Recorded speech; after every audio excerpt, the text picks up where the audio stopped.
All right. So we've gathered our classmates for NUR 511 in the August 2017 cohort. We're going to be discussing some educational approaches and leadership approaches we have 2 colleagues on the leadership track and 2 on the education track for a master's degree. We've been assigned a case study to review, and just to make sure everybody has up to speed on what the case study is, this is one presented by Stephanie Burnett. So it talks about Jackie as a new nurse manager. She had no prior experience in a management position, but she was eager to accept the challenge of managing her own unit. She had been frustrated in her past positions as a staff nurse, staff educator, and nurse coordinator, feeling powerless to make significant change. She had enjoyed great success in these roles leading hospital projects, and she had received rave reviews from her peers and supervisor. Therefore, though she had no expertise in the specialty of her new unit, when this new nurse manager position became available and the opportunity was offered to her, she jumped at the chance to move on to the next level into a real leadership role. She had heard that the staff was a very cohesive team, and she was eager to finally have authority to bring about change and influence. And I'll continue. She entered into the nurse manager position very enthusiastic to make immediate changes in hopes of improving staff accessibility and greater utilization of technology when possible.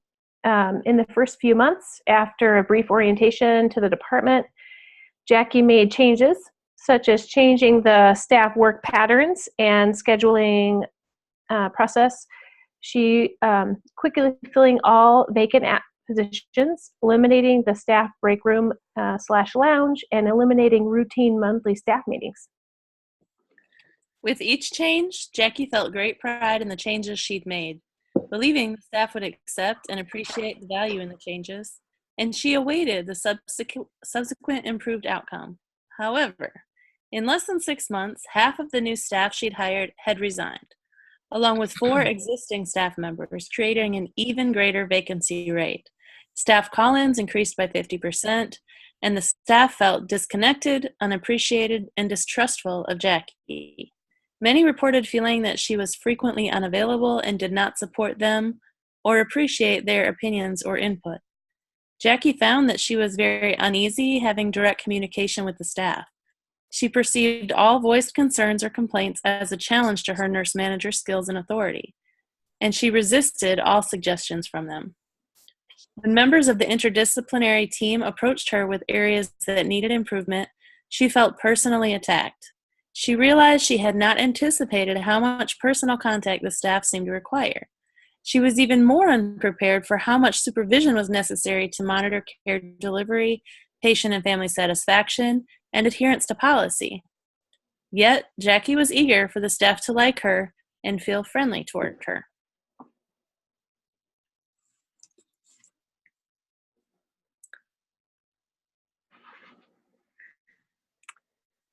So for case study questions,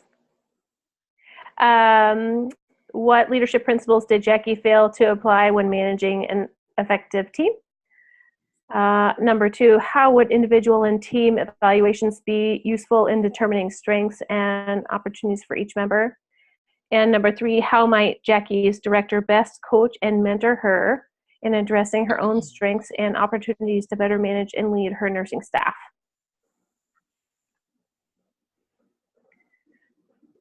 I think we've all individually discussed that this feels like a personal issue, or someone who wrote this has been eavesdropping on places that we've worked.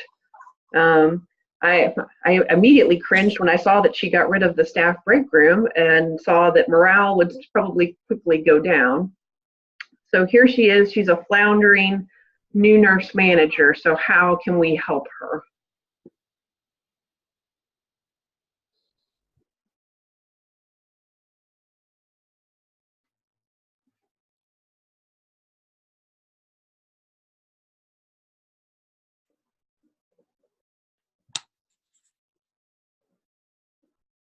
I think we I think the last part of it was frozen there. Yes, D. yes. Okay. I was saying, Sorry. I know. Sorry, I internet thought if connection we all problem. stayed frozen Yeah, and not yes. moved. Yeah, you all look good. So as a floundering, they've thrown her into this position. It's a new unit that she's unfamiliar with and a leadership position that she does not have training for. What would be your suggestions coming from the leadership track?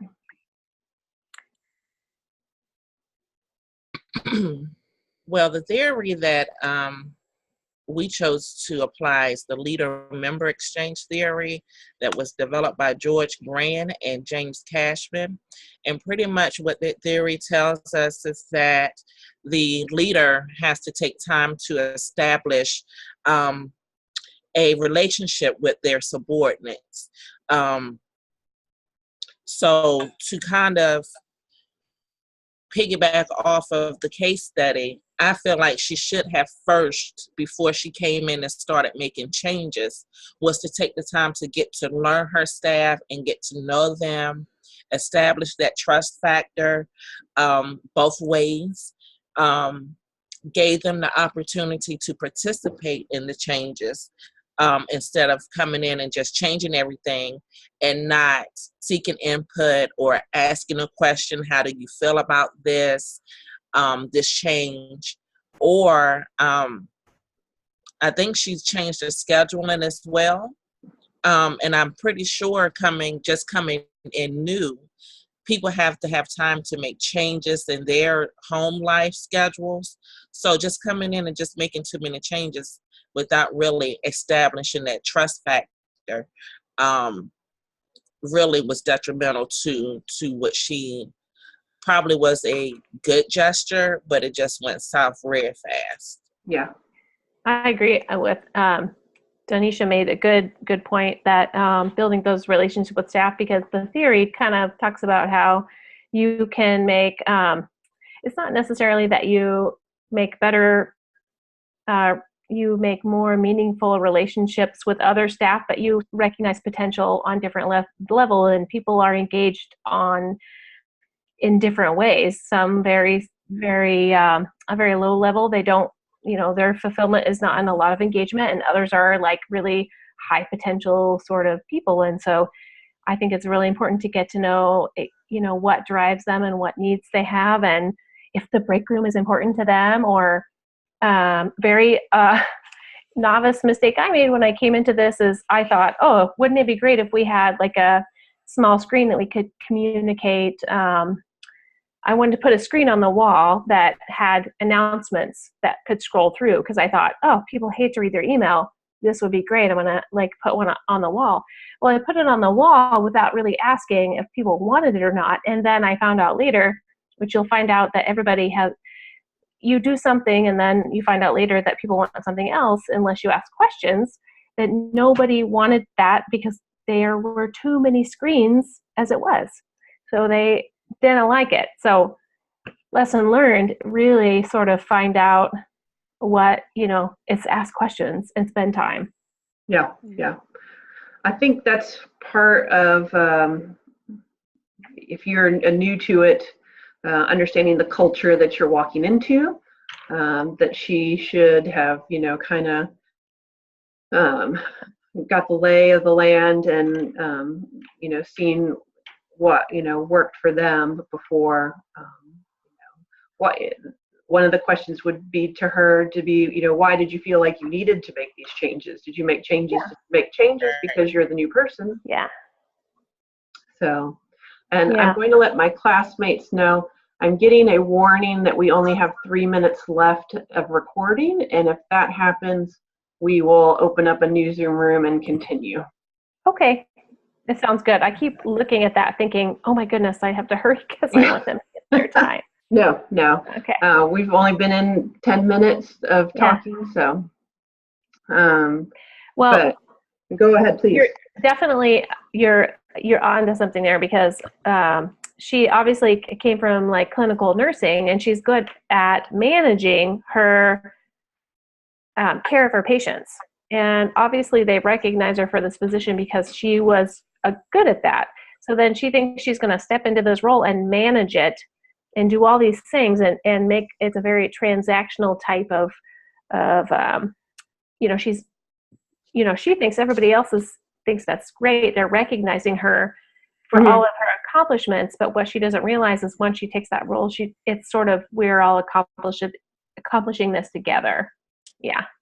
So Together, yes. Yeah. As you can see, the staff was leaving, and it's like, okay, now what do I do? I don't have any staff, and she couldn't get out there and do it alone. So I think it would have been best to kind of ease into that authority of nurse manager a little more slowly, instead of trying to make too many changes too fast. And is that, in the nursing world just does not work for us.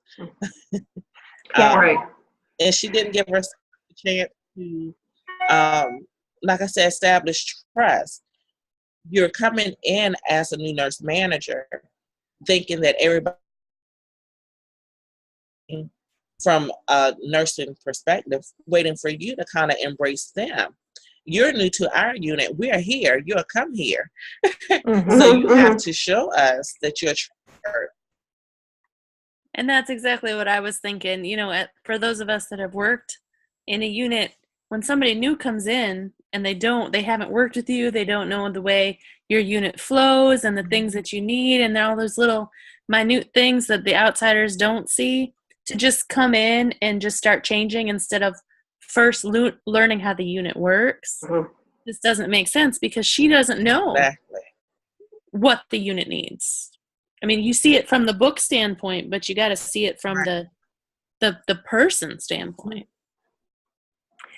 Jody and I were talking about a theorist earlier, Ida Orlando, who her theory is that the patient and the nurse form a relationship where they cast off their assumptions, because you don't know what the other you never know what the other person's thinking. You think you might know based on their behavior, but how good are you at reading them? You're not especially self-reflective, and you haven't taken all those personality tests that make you cringe. You don't know. So it's always good to clarify and to spend time and to ask questions and build trust. Totally worth it in the long run. Even though it seems like you're not doing much, you're really making